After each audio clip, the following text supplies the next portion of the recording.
रात्रीच्या त्या शांततेत खानविलकर मेन्शनमध्ये खूप तणाव दाटून आला होता. सम्राटच्या चेहऱ्यावर एक गंभीरता होती, तर आबांच्या नजरेत एक खोल वेदना होती.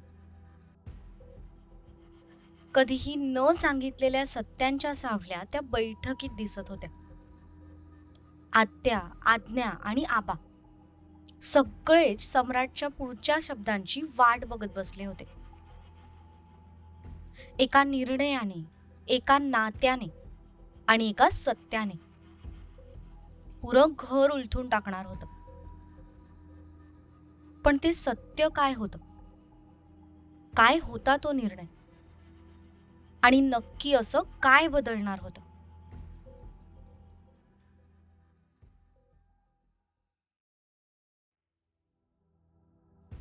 काय झालंय सम्राट? अरे इतक्या रात्री असं काय महत्वाचं बोलायचंय तुला? सम्राट रात्री उशिरा घरी आला होता आणि आल्या आल्या त्याने सगळ्यांना निरोप पाठवला. आत्या आणि आज्ञा तर खाली आले होते. आता फक्त तो आबांच्या येण्याची वाट बघत होता. सम्राट, अरे इतक्या रात्री काय बोलायचंय तुला? आबांना बघताच मात्र थोड्या वेळासाठी त्याचं मन विचलित झालं. खूप महत्वाचं बोलायचंय आबा, म्हणून तुम्हाला डिस्टर्ब केलं. तुला त्या तपस्याबद्दल बोलायचंय का? नाही आत्या, दुसरा विषय आणि खूप महत्वाचा आहे. तुम्ही प्लीज एकदा माझं शांतपणे ऐकून घ्या आणि मग बोला. तसे तिघेही एकमेकांच्या तोंडाकडे बघू लागले. त्याच्या चेहऱ्यावरून आणि त्याच्या आवाजावरून तो बराच टेन्शनमध्ये हे तिघांनाही समजून गेलं. बर, बोल, काय बोलायचंय? आबा, विक्रमला अटक झाली. सम्राटने एका दमात बोलून टाकलं आणि लगेच आबांकडे पाहिलं. पण त्यांचा चेहरा मात्र निर्विकार होता. आत्याच्या चेहऱ्यावर आश्चर्य पसरलं. आज्ञाला तर पहिल्यापासून विक्रम आणि गिरिजा आवडत नव्हते, त्यामुळे विक्रमला अटक झालीये हे ऐकून तिच्यावर फारसा काही फरक पडला नाही. सम्राट, मी तुला किती वेळा सांगितले की त्या माणसाचं नाव मला या घरात आता नकोय. आबा, विषय खूप गंभीर आहे म्हणून सांगावं लागतंय. तुम्ही प्लीज एकदा माझं सगळं ऐकून घ्या. विक्रमला खुनाच्या आरोपाखाली अटक झाली. त्याने एका इन्स्पेक्टरचा खून करवला, तेही माझ्या नावे. मला त्यात गोवण्यासाठी त्याने हे सगळं केलं, पण त्याचा हा प्लॅन मी सक्सेस होऊ दिला नाही आणि म्हणूनच त्याला अटक झाली. लवकरच कोर्टात त्याची केस उभी राहील. पोलिसांकडे ऑलरेडी सगळे पुरावे आहेत. त्याशिवाय त्याने स्वतःच्या तोंडाने सगळं कबूल केलंय. त्यामुळे 2 मर्डर्सच्या आरोपाखाली त्याला जन्मठेप किंवा फाशीची शिक्षा होईल हे नक्की. तसं मात्र आबांनी जागेवर हातांच्या मुठी वळवल्या. पण ते नक्की काय विचार करतायत याचा मात्र सम्राटला अंदाज येत नव्हता. माझ्यासाठी हे काही नवीन नाहीये. जो मुलगा प्रॉपर्टीसाठी आपल्या बापाला मारायचा कट करू शकतो, तो तुझ्यासोबत तर हे करूच शकतो. पण हे ऐकून आज्ञा, आत्या आणि सम्राट तिघेही शॉक झाले.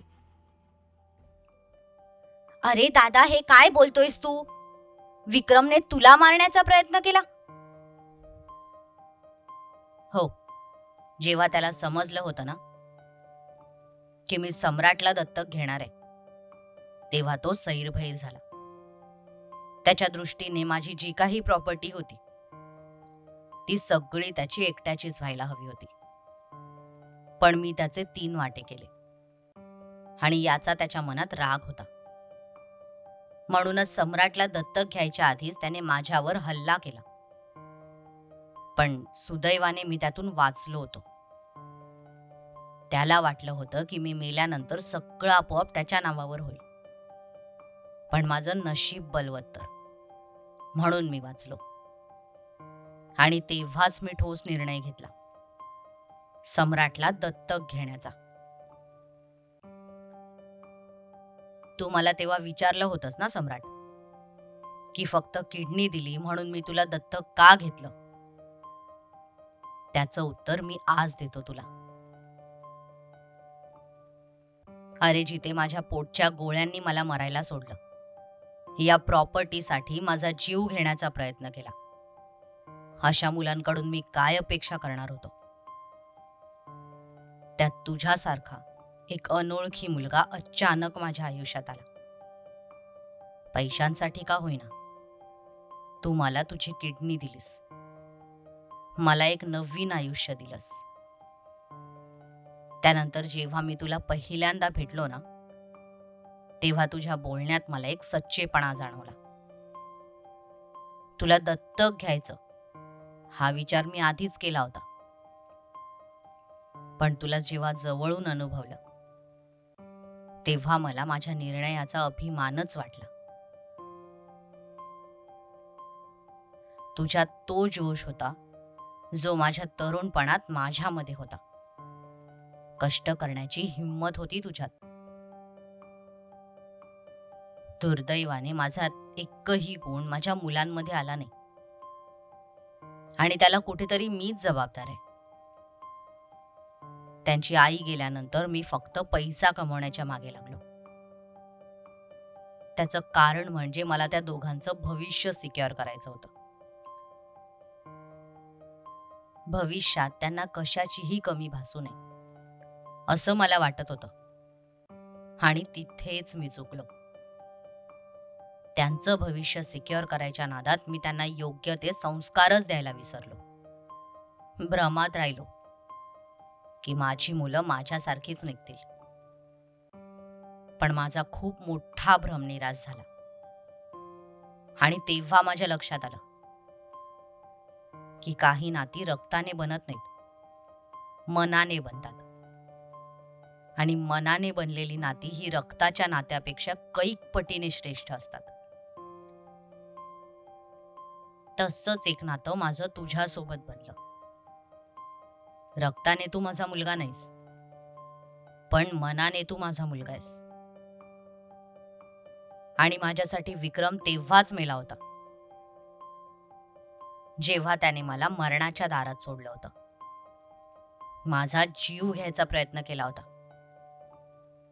त्यामुळे त्याला फाशी झाली काय किंवा तो मेला काय, त्याने मला काहीच फरक पडत नाही. माझा फक्त एकच मुलगा आहे, ज्याचं नाव आहे सम्राट दिग्विजय खानविलकर. तसं पहिल्यांदा सम्राटच्या डोळ्यातून एक अश्रू गालावर ओघळला. आयुष्यात त्याने खूप काही पाहिलं होतं, पण तो कधीच रडला नव्हता. आज डोळ्यातल्या अश्रूंना तो रोखू शकला नाही. मागच्या जन्मी नक्कीच काहीतरी पुण्य केलं, म्हणून आपल्याला आबांसारखा बाप मिळाला असंच त्याला वाटत होतं. सम्राट त्याच्या जागेवरून उठला आणि आबांजवळ जात त्यांच्या समोर गुडघ्यावर बसला.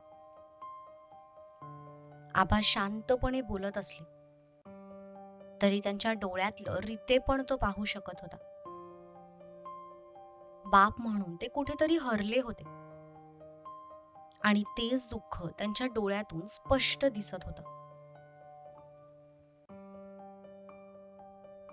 आबा, मी एक निर्णय घेतलाय. त्याने आबांचा हात हातात घेतला. तसं त्यांनी नजर वर करून त्याच्याकडे पाहिलं. त्याच्या डोळ्यात आज पहिल्यांदा ते पाणी बघत होते. कसला निर्णय? आबा, मी पोलिसांना सरेंडर होणार आहे. आजपर्यंत चुकीच्या मार्गाने जे काही कमवले त्या सगळ्याची मला शिक्षा भोगायची आहे. तसं एका झटक्या दाबाने त्याच्या हातून स्वतःचा हात मागे ओढून घेतला. विक्रम बद्दल ऐकून त्यांना इतका धक्का बसला नाही जितका सम्राटचा निर्णय ऐकून त्यांना धक्का बसला होता. डोळ्यात अश्रू, राग आणि भीती अशा संमिश्र भावना दिसून येत होत्या. आज्ञा आणि आत्यालाही जबरदस्त धक्का बसला होता. आत्याच्या मनात सत्तेची लालसा होती, पण सम्राटविषयी त्यांच्या मनात कसलीच कटुता नव्हती. त्यांचा सम्राटवर बराच जीव होता. त्यामुळे त्याचा हा निर्णय ऐकून त्यांना सुद्धा खूप मोठा धक्का बसला. दादा, अरे काय बोलतोयस तू हे? तू जेलमध्ये गेल्यावर आमचं काय होईल? अरे, मी तुझी बहीण आहे म्हणून कोणाची हिम्मत होत नाही नजर वर करून माझ्याकडे बघायची. मी पण बिनधास्त सगळीकडे जाऊ शकते, पण तू जेलमध्ये गेलायस हे समजल्यावर माझं कसं होईल? आज्ञाला तर रडायलाच आलं. बहीण म्हणून सम्राटने कधीही तिला प्रेमाने जवळ घेतलं नव्हतं. नेहमी तिच्यापासून अंतर ठेवूनच वागायचा. पण आज्ञाने पहिल्या दिवसापासून त्याला भाऊ म्हणून स्वीकारलं होतं. तो जरी तिला क्लोज मानत नसला तरी तिच्यासाठी तो खूप स्पेशल होता. त्याचं फक्त पाठीशी असणंच तिच्यासाठी खूप मोठा आधार होता. सम्राट खानविलकरची बहीण म्हणून ती सगळीकडे तोऱ्याने मिरवायची आणि सम्राट तिचा तोच तोरा हिरावून घेण्याच्या गोष्टी करत होता, जे तिला सहनच होत नव्हतं. सम्राट, अरे हे काय खूळ घुसलंय तुझ्या डोक्यात आता? सम्राट, कधी होणार आहेस पोलिसांच्या स्वाधीन? तसं त्याने चमकून त्यांच्या तोंडाकडे पाहिलं. त्याला वाटलं होतं आबा मनाने ढासळतील. त्याचा निर्णय ऐकून सुरुवातीला ते शॉक झाले, पण आता मात्र त्यांचा चेहरा किंचित सावरलेला दिसत होता. तुम्ही म्हणाल तेव्हा आबा, मला फक्त तुमची काळजी आहे. खूप चांगला निर्णय घेतलायस तू. हेच मी तुला खूप आधीपासून समजावून सांगत होतो की हा मार्ग नको वापरूस, पण तू कधीच माझं ऐकलं नाहीस. तेव्हा मला खूप वाईट वाटायचं. जिथे माझ्या मुलांनीच कधी माझं ऐकलं नाही तिथे तू तरी का ऐकशील? असं मी स्वतःच्याच मनाची समजूत घालून नेहमी शांत राहायचो. नाही आबा, असं काहीही नाहीये. मी तुमची खूप रिस्पेक्ट करतो, पण लहानपणीचे घाव इतक्या सहजासहजी नाही ना बुजले जात. जेव्हापासून कळायला लागलं तेव्हापासून मी स्वतःला रस्त्यावरच पाहिले. किती किती दिवस तर एक वेळचं अन्न सुद्धा मिळायचं नाही. मळलेले कपडे आणि डोळ्यातलं पाणी बघून साधं कोणी जवळही घ्यायचं नाही. तेव्हा मी समाजाचा एक असा आरसा पाहिला जिथे माझ्या हे लक्षात आलं की तुमच्याकडे पैसे असतील तर तुम्ही जगाच्या नजरेत हिरो आहात, नाहीतर तुमची किंमत कवडी इतकी सुद्धा नाहीये. आणि तेव्हाच मी शपथ घेतली की खूप पैसा कमवायचा, मग तो कोणत्याही मार्गाने का होईना. तुम्हाला किडनी द्यायचा विचार सुद्धा मी पैशांसाठीच केला होता. वाटलं होतं त्या पैशातून एक छोटा मोठा व्यवसाय सुरू करेन, पण तुम्ही मला दत्तक घेतलं आणि तेव्हापासूनच तुम्ही माझ्यासाठी देव बनलात. या पूर्ण जगात फक्त तुम्ही एक असे होतात ज्यांनी माझ्यावर विश्वास ठेवला माझ्यावर प्रेम केलं, मला आपलं मानलं. त्यामुळे तुमचा डिसरिस्पेक्ट करायचा विचार सुद्धा मी कधी मनात आणत नाही. फक्त माझी स्वतःची काही स्वप्न होती आणि ती स्वप्न कोणत्याही मार्गाने पूर्ण करायच्या मी मागे लागलो होतो. पण आता माझ्या लक्षात आलंय आबा की ती चूक माझी होती आणि तीच चूक मला आता सुधारायची. अरे पण त्यासाठी जेलमध्ये जायची काय गरज आहे? तू तुझे ते सगळी कामं बंद करून टाक आणि इथून पुढे सरळ मार्गाने जा. नाही आत्या, नवीन आयुष्याची सुरुवात करायची तर आधी स्वतःच्याच नजरेत इज्जत मिळवायला हवी. मला माझ्याच मनातलं गिल्ट बाहेर काढायचंय आणि म्हणून मी हा निर्णय घेतलाय.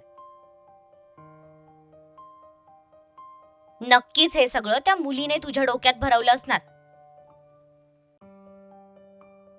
हे जर का त्या मुलीमुळे झालं असेल ना सम्राट, तर मी हात जोडून तिचे आभार मानेन. निर्णय माझाच आहे आबा, पण हो, त्या निर्णयामागे तिचा खूप मोठा वाटा आहे.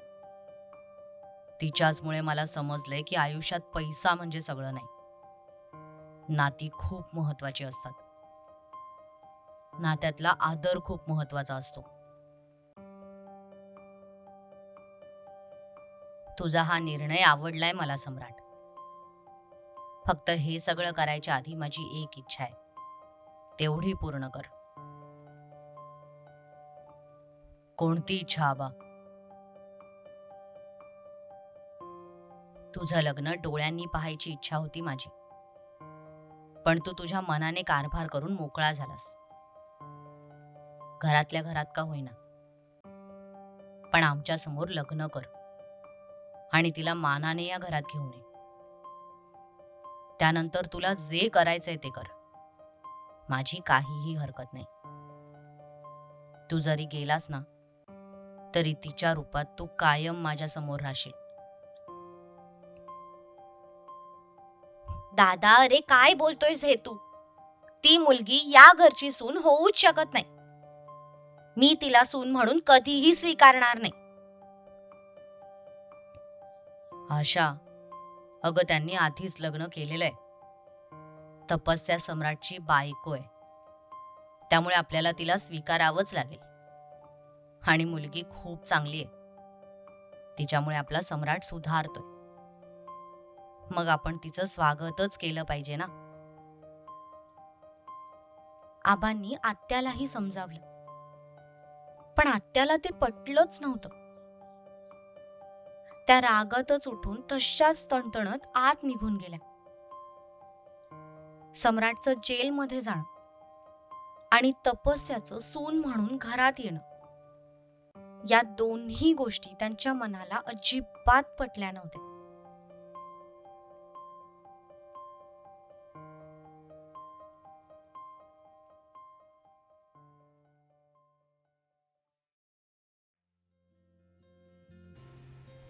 नमस्कार जात्रा. पुन्हा एकदा प्रसिद्ध कमेंट्सच्या नव्या सेशनमध्ये तुम्हा सर्वांचं स्वागत आहे. जराही वेळ न दवडता तुमच्या समोर घेऊन येते या आठवड्याच्या टॉप 5 प्रसिद्ध कमेंट्स. पहिली प्रसिद्ध कमेंट आहे कविता रायकर यांची. माझं ऑपरेशन झालंय, खूप त्रास होतोय, पण स्टोरी ऐकावी वाटते. तुमची स्टोरी ऐकून मूड एकदम फ्रेश होतो. कविताजी, तुमचं हे प्रेम आमच्यासाठी खरंच खूप खास आहे. तुमच्या तब्येतीची काळजी घ्या. आमच्या स्टोरीमुळे तुम्हाला थोडा का होईना आराम मिळतोय, फ्रेश वाटतंय. यापेक्षा मोठा आशीर्वाद काहीच नाही. लवकर बऱ्या व्हा. आम्ही सगळे इथेच तुमच्या सोबत आहोत. दुसरी कमेंट आहे निलिमा भिंगारे यांची. सगळ्या गोष्टींचा सारासार विचार करून सम्राटने घेतलेला निर्णय नक्कीच धाडसी आहे. समरजित सारखा मित्र असेल तर प्रश्नच नाही. पैसे मिळवण्यासाठी वाईट मार्ग निवडला. पण रिस्पेक्टसाठी चांगला मार्ग अवलंबला तर रिस्पेक्ट नक्कीच मिळेल. निलिमाजी, या कथेतलं खरं मूल्य इथेच तर आहे. चुकीचा मार्ग कितीही सोपा वाटला तरी शेवट कधीच चांगला नसतो. तुमचं निरीक्षण अगदी योग्य आणि अर्थपूर्ण आहे. कमेंट करण्यासाठी खूप खूप धन्यवाद. पुढची कमेंट आहे अर्चना पाटील यांची. खरंच मानावं लागेल सम्राटला. वकिली पॉइंट्स मध्ये सम्राट इज द बेस्ट. खूप खूप धन्यवाद अर्चनाजी. सम्राटला तुम्ही इतक्या मनापासून पसंत करता हे ऐकून खूप छान वाटलं. नेक्स्ट कमेंट आहे विष्णू जाधव यांची. आघातचा सीझन 4 लवकर घेऊन या. नक्कीच. आघातच्या सीझन 4 वर जोरात काम सुरू आहे. थोडा वेळ द्या. लवकरच एकदम धमाकेदार सुरुवात घेऊन तुमच्या समोर येतो. तुमची ही उत्सुकता आमच्यासाठी खूप मोठं मोटिवेशन आहे. शेवटची प्रसिद्ध कमेंट आहे गीता कांबळे यांची. खूपच छान. धन्यवाद गीताजी. तुमचा रिप्लाय बघून मन खरंच आनंदून गेलं. तुमच्या या प्रतिसादासाठी खूप खूप धन्यवाद. तर या आहेत या आठवड्यातील टॉप 5 प्रसिद्ध कमेंट्स. या व्यतिरिक्त अजून बऱ्याच कमेंट्स आल्यात ज्या आम्हाला वाचून दाखवता आल्या नाहीत. तर तुम्ही प्लीज नाराज होऊ नका. आमच्यासोबत असेच राहा. ज्यांनी ज्यांनी प्रसिद्धी क्रिएशन्ससाठी वेळ काढून त्यांचा प्रतिसाद दिलाय त्यांना खूप खूप धन्यवाद. अशाच टॉप 5 प्रसिद्ध कमेंट्स घेऊन आपण पुढच्या सोमवारी पुन्हा भेटू. तोपर्यंत एन्जॉय.